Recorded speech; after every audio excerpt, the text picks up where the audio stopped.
సిద్దిపేట జిల్లా హుస్నాబాద్ తిరుమల గార్డెన్లో కల్లుగీత కార్మికులకు కాటమయ్య రక్షక కవచములను పంపిణీ చేశారు మంత్రి పొన్నం ప్రభాకర్. అంతకుముందు కాటమయ్య రక్షక కవచాలు ఎలా ఉపయోగించాలనే దానిపై శిక్షకులు వివరణ ఇచ్చారు. హుస్నాబాద్ నియోజకవర్గంలో మొదటి దశలో 300, రెండవ దశలో 500 కిట్స్ పంపిణీ చేయడం జరిగిందని తెలిపారు. శిక్షణ ఇచ్చిన తరువాతనే కాటమయ్య కిట్స్ పంపిణీ జరుగుతుందన్నారు. కిట్టు పెట్టుకుని తాటి చెట్లు ఎక్కితే ప్రమాదం జరగదన్నారు. జూన్ తర్వాత తెలంగాణలో 40 లక్షల తాటి ఈత మొక్కల పెంపకం జరుగుతుందని చెప్పారు పొన్నం.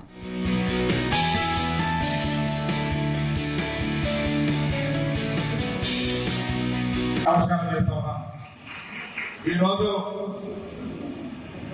గతంలో కూడా ఒకసారి ఇక్కడ కాటమయ్య రక్షణ కిట్లు ఇవ్వడం జరిగింది.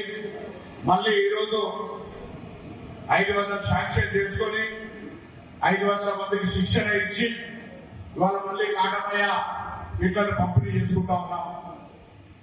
మొదటి దశలో 10,000, ఇప్పుడు రెండవ దశలో 10,000, మళ్ళీ మూడవ దశకు సంబంధించిన 10,000 ఆర్డర్స్. ఎందుకంటే మొత్తం ఒక్కడేసారి ఆర్డర్ ఇవ్వచ్చు, కానీ ఇది ట్రైనింగ్ ఇవ్వడం వల్ల ఉపయోగం ఉండదు. కాబట్టి ట్రైనింగ్ ఇవ్వడానికి ఉండబడేటువంటి వ్యవస్థ మీరు కూడా ఎవరైతే ఎక్కుతున్న వాళ్ళు ఉన్నారో మిగతా వాళ్ళందరికీ చూపెట్టి ఈ కాటమయ్య కిట్ రావడం ద్వారా భవిష్యత్తులో ప్రాణాపాయ స్థితి నుంచి ఎటువంటి ప్రమాదం జరగకుండా ఉంటుందని ఇటీవల చాలా దగ్గర కిట్టు పెట్టుకున్న తర్వాత జారి కింద పడే వాళ్ళు ఎవరికి కూడా కింద పడనటువంటి వీడియోలు అనేక వచ్చినాయి.